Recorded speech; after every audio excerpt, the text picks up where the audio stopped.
Hello everyone. So today we will discuss about inventory management. So let's start. So inventory management होता क्या है? कोई भी organisation है वो कोई ना कोई गुड्स बनाती है, सर्विसेज बनाती है सर्व करने के लिए अपनी पब्लिक को, कस्टमर्स को.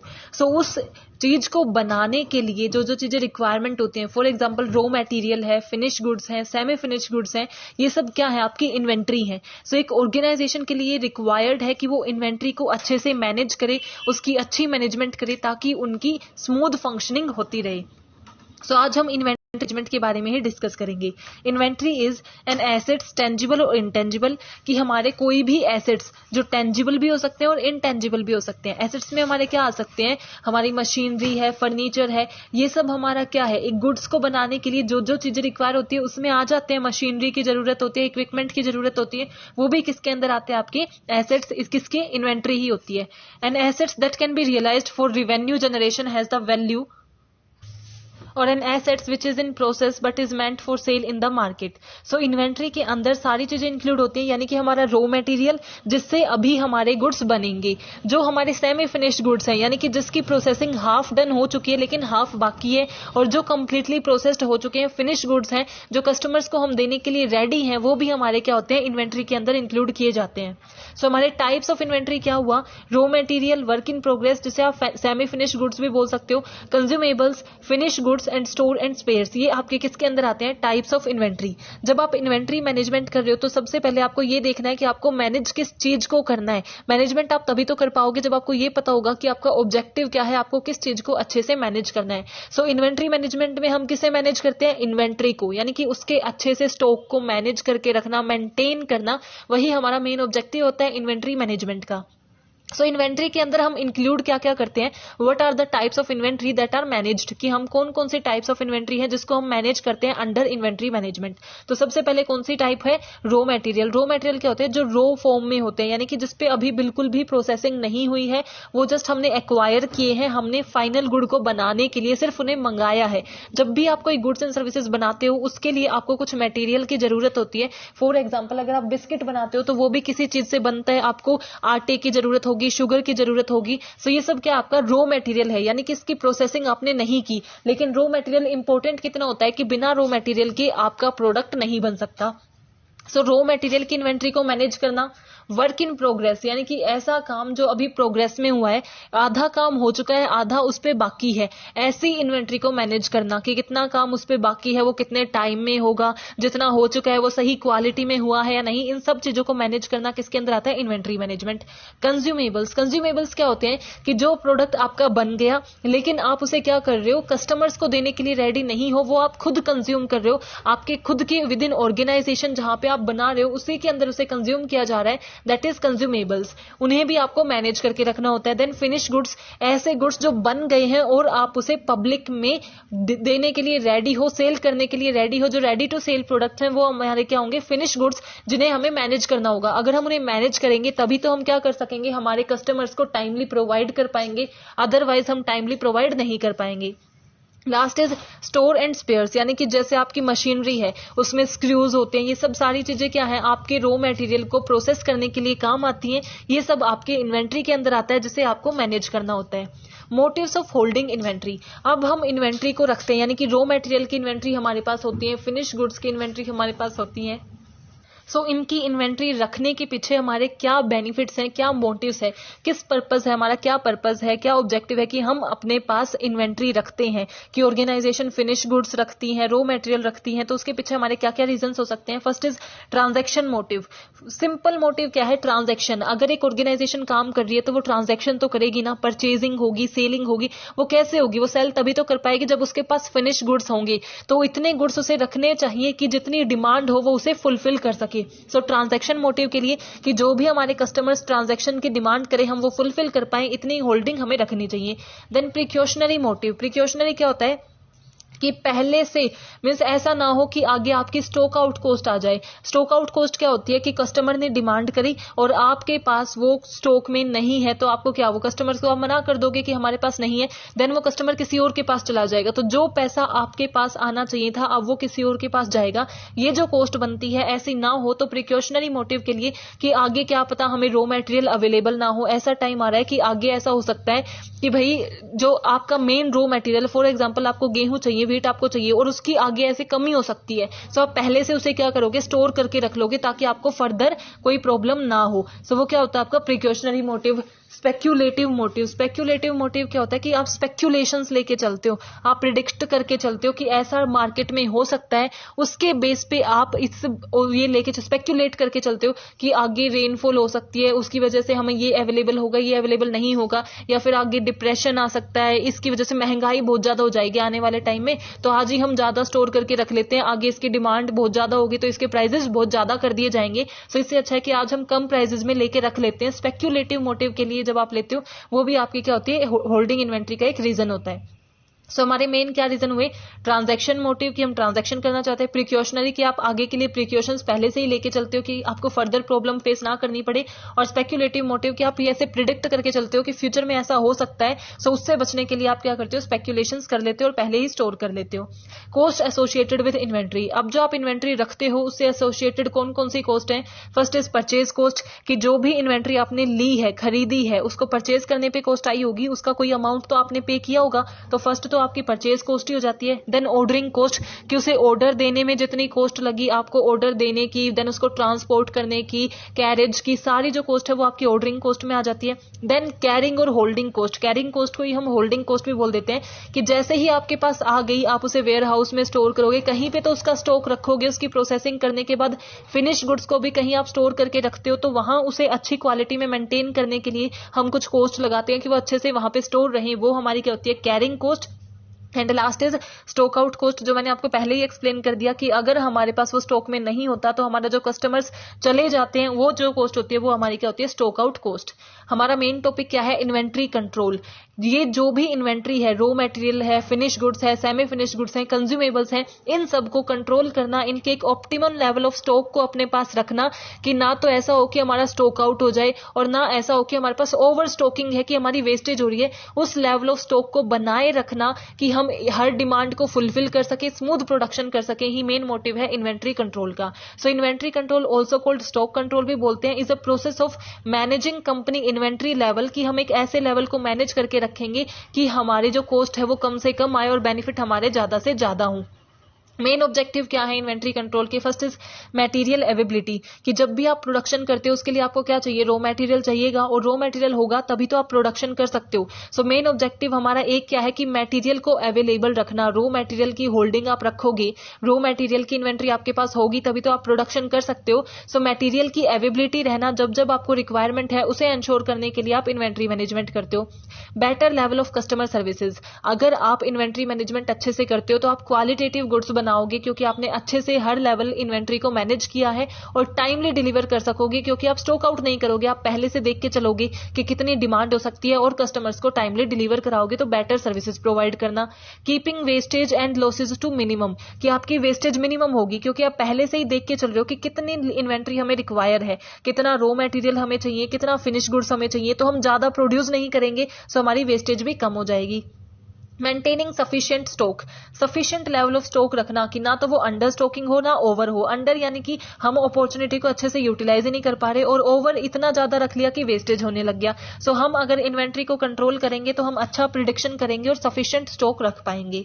कॉस्ट इफेक्टिव स्टोरेज, इससे हमारी कॉस्ट भी कम हो जाएगी क्योंकि क्या हमारी वेस्टेज कम हो रहे हैं, लॉसेस कम हो रहे हैं, तो कॉस्ट ऑटोमेटिकली कम हो जाएगी। Cost value of inventory can be reduced, और इन्वेंट्री की भी कॉस्ट वैल्यू को हम रिड्यूस करेंगे क्योंकि हम उसकी अच्छी क्वालिटी मैनेजमेंट करेंगे, ऑप्टिमम लेवल रखेंगे तो उनकी कॉस्ट कम हो जाएगी। ऑप्टिमाइजिंग प्रोडक्ट सेल्स, और हम क्या करेंगे, सही से सेल्स कर पाएंगे। क्यों? क्योंकि हमारे पास फिनिश गुड्स की एक अच्छी इन्वेंट्री होगी, हमारी प्रिडिक्शन के अकॉर्डिंग इन्वेंट्री होगी, तो हम टाइमली सेल्स कर पाएंगे और अच्छे से ऑप्टिमाइज प्रोडक्ट सेल्स हम कर पाएंगे। स्कोप। अब इन्वेंट्री कंट्रोल के क्या क्या स्कोप्स हैं, क्या वो फंक्शंस परफॉर्म करता है। Determination of economic order quantity, कि सबसे पहले तो आप इकोनॉमिक ऑर्डर क्वांटिटी को डिटरमाइन करते हो कि कितनी हमारी ऑर्डर हमें देना है, कितनी क्वांटिटी की रिक्वायरमेंट है, ना तो वो अंडर स्टॉकिंग हो एंड ना वो ओवर स्टॉकिंग हो। Second, formulation of policy, inventory के मैनेजमेंट के रिगार्डिंग हमें क्या करनी होती है, पॉलिसी बनानी होती है जिसको सभी को फॉलो करना होता है, जो भी उसके अंदर वर्क करेगा उस पॉलिसी को फॉलो करेगा, उसके रूल्स एंड रेगुलेशंस को फॉलो करना। Determination of lead time, lead time को आप डिफाइन करते हो, उसी के बेस पे तो आप इन्वेंट्री को मैनेज करोगे। अब लीड टाइम क्या होता है कि जिस दिन आप ऑर्डर प्लेस कर रहे हो से वो टाइम जब आपको वो ऑर्डर मिलता है। फॉर एग्जांपल आज मैंने किसी को ऑर्डर दिया कि मुझे कितनी यूनिट्स, 500 यूनिट चाहिए, और देन मुझे 10 दिन बाद वो मिलता है, तो लीड टाइम क्या हो गया, 10 दिन का लीड टाइम हो गया। सो आप ये माइंड में लेके चलोगी कि आपका सप्लायर कितना टाइम लेता है, उसके बेस पे आप इन्वेंट्री को कंट्रोल करोगे। अगर आपके सप्लायर क्या करते हैं, विद इन 1 डे प्रोवाइड कर देते हैं, तो आप क्या करोगे, स्टॉक थोड़ा कम रखोगे। लेकिन अगर आपको बहुत टाइम लगता है, 1 महीना लग जाता है, लीड टाइम आपका ज्यादा है, तो आप पहले से ही ज्यादा स्टॉक रखोगे। Effectiveness toward running of store, कि आपका जो ऑपरेशंस है वो ज्यादा अच्छे हो, उसके रिगार्डिंग आपके स्कोप हैं कि आपकी सारी चीजें मेंटेन की जाती है, हर इन्वेंट्री को मैनेज किया जाता है ताकि आपकी स्मूथ फंक्शनिंग हो। ऑर्गेनाइजेशन स्ट्रक्चर, उसी के बेस पे ऑर्गेनाइजेशन का स्ट्रक्चर होगा, क्योंकि हमें स्टोर करने के लिए भी एरिया चाहिएगा, वेयर हाउसेज चाहिए, प्लेस चाहिएगा। सो वो स्पेस हम किस बेस पे डिसाइड करते हैं कि हमें कितनी इन्वेंट्री रखनी है। डिटर्मिनेशन ऑफ सेफ्टी स्टॉक, एक सेफ्टी स्टॉक का हमें डिटर्मिनेशन करना होता है। सेफ्टी स्टॉक क्या होता है कि ताकि हमें स्टॉक आउट की कॉस्ट ही ना बियर करनी पड़े। स्टॉक आउट अगर हमें नहीं बियर करना तो हमें सेफ्टी स्टॉक रखना चाहिए, कि ये स्टॉक हमने किस चीज के लिए रखा था, कि हमें सेफ्टी के लिए, फ्यूचर में अगर हम ऐसी सिचुएशन में आए तो हमें ये मिल जाएगा, वो सेफ्टी स्टॉक हमें हमेशा रखना चाहिए। Minimum material handling and storage cost, कि हमारी कॉस्ट और मटेरियल हैंडलिंग कम हो जाएगी। यही इसके फंक्शंस होते हैं जो हमने अभी डिस्कस किए, उसी को इन्होंने फंक्शंस में लिख रखा है। जैसे ensure against delay in deliveries, कि आप टाइमली डिलीवर करोगे कस्टमर को, क्योंकि आप टाइमली प्रोडक्ट को बना दोगे, आपके पास ऑप्टिमम लेवल ऑफ इन्वेंट्री होगी। तो allow for possible increase in output, अगर आप इन्वेंट्री को मैनेज करके चलते हो तो आपको ये पता चल जाता है कि आप एक दिन में कितनी यूनिट बना सकते हो। आपके अच्छे से मैनेज करोगे तो आपको पता चल जाएगा कि इतने रॉ मटेरियल से आप इतनी यूनिट एक दिन में बना रहे हो। तो अगर आपको ये लगता है कि आप अपनी इंक्रीज कर सकते हो आउटपुट, आगे डिमांड इंक्रीज होने वाली है, तो आप इन्वेंट्री मैनेजमेंट के चलते ज्यादा अच्छे से इंक्रीज कर सकते हो, क्योंकि आप इन्वेंट्री को सही उसी अकॉर्डिंग मैनेज करोगे, ज्यादा रॉ मटेरियल एक्वायर करोगे अगर आपको ज्यादा बनानी है तो। Maintain smooth and efficient production flow, कि हमें अवेलेबल होगा मटेरियल जब हमें चाहिएगा उसी टाइम पे, तो हमारी प्रोडक्शन में कोई डिस्टर्बेंस नहीं होगी, स्मूथ प्रोडक्शन फ्लो होगा। बेटर कस्टमर रिलेशन, अगर हम उन्हें टाइमली प्रोवाइड करेंगे तो कस्टमर्स के रिलेशंस भी अच्छे हो जाएंगे। एडवांटेजेस ऑफ क्वांटिटी डिस्काउंट, कि अगर आप एक टाइम पे ज्यादा क्वांटिटी में चीजें लेते हो तो उसका जो डिस्काउंट मिलता है आप उसे भी यूज कर सकते हो, कि आप इन्वेंट्री होल्डिंग कर रहे हो, लार्ज रॉ मटेरियल आपने एक टाइम पे परचेज कर लिया तो आपको वो कम कॉस्ट पे मिलेगा, इस चीज का भी आप डिस्काउंट ले सकते हो। प्राइस फ्लक्चुएशंस का आप डिस्काउंट लेके चल सकते हो, कि आगे अगर प्राइस, जैसे हमने किया था ना स्पेक्यूलेशन मोटिव, कि आगे प्राइस इंक्रीज होने वाले हैं इसलिए हम पहले से ही इन्वेंट्री का ज्यादा स्टॉक लेके चल रहे हैं, तो आप प्राइस फ्लक्चुएशन का एडवांटेज ले सकते हो। Ensure against scarcity of material in the market, कि तब वो मटेरियल क्या है, कम है मार्केट में, लेकिन हमने पहले से ही इन्वेंट्री का स्टॉक लेके चले हुए हैं, तो उससे हमें उसका कोई इफेक्ट नहीं पड़ेगा कि मटेरियल वो अवेलेबल है या नहीं, बेटर यूटिलाइजेशन हम कर सकते हैं। इन्वेंट्री कंट्रोल टेक्निक, अब इन्वेंट्री कंट्रोल की क्या क्या टेक्निक होती है, वन बाय वन हम एक एक को डिस्कस करते हैं। सबसे पहले है इकोनॉमिक ऑर्डर क्वांटिटी।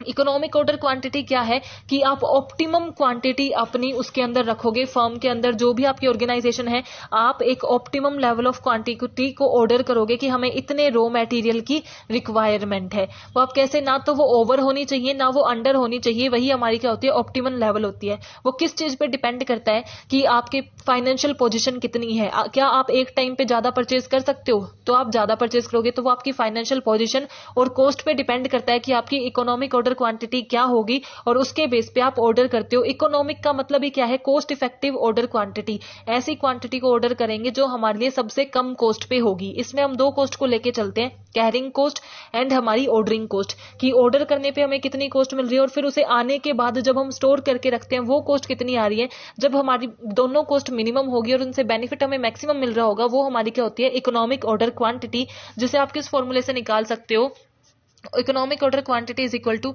√2 इंटू में आर, यानी कि एनुअली आपकी कितनी डिमांड होती है एनुअल, और देन हमारी यहाँ पे आ जाएगी ordering cost divided by holding cost. जब हम ये सब निकालते हैं तो हमारी क्या आ जाती है, इकोनॉमिक ऑर्डर क्वांटिटी, हमें पता चल जाती है कि हमें कितना ऑर्डर करना है। Next is ABC analysis. ए हमारे क्या होते हैं, ऐसे गुड्स जो हाईली इंपॉर्टेंट है, यानी कि हमारे लिए बहुत इंपॉर्टेंट है, बहुत एक्सपेंसिव है। बी क्या होते हैं, मॉडरेट इंपॉर्टेंट है और मॉडरेट ही एक्सपेंसिव है। लेकिन लेस क्या होते हैं, लेस इंपॉर्टेंट का मतलब क्या है, इस पे हमारा खर्चा तो कम लगा है, इतने वो नहीं है, और इंपॉर्टेंस भी इसकी कम है।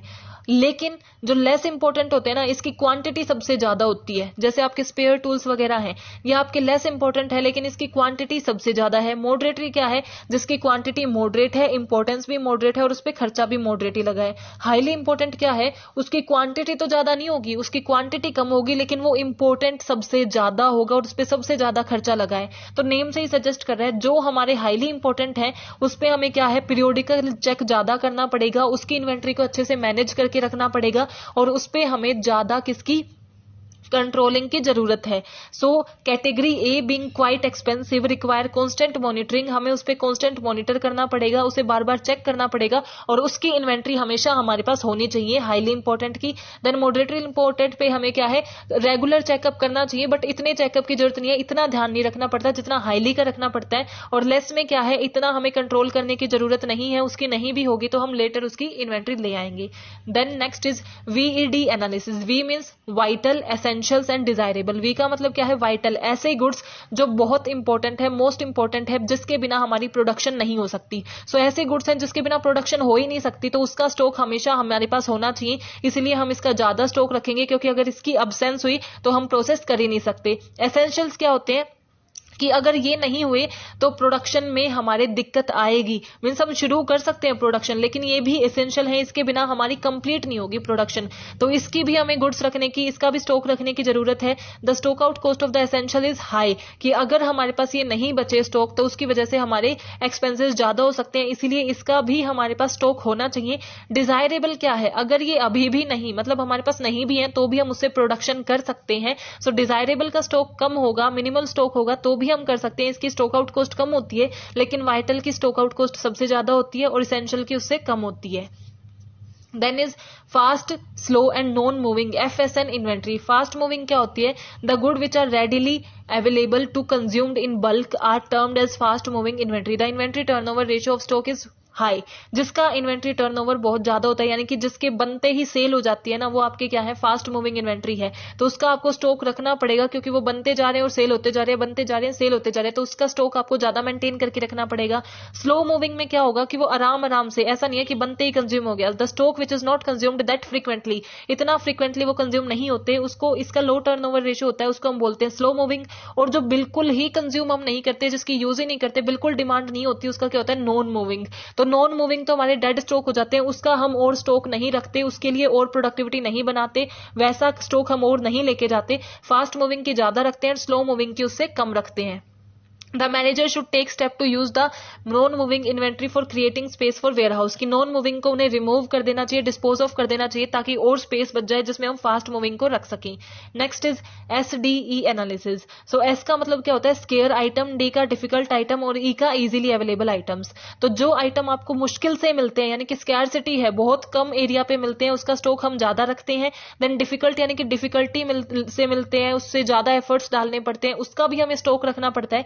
लेकिन जो इजीली अवेलेबल है उसका पहले से स्टॉक रखने की जरूरत नहीं है, जैसे ही उसका स्टॉक कम खत्म होने वाला होगा तब हम जाके क्या करेंगे, उन्हें परचेज कर लेंगे। So I hope you are clear with this topic. If you have any doubt please mention in comment section. Thank you, keep supporting.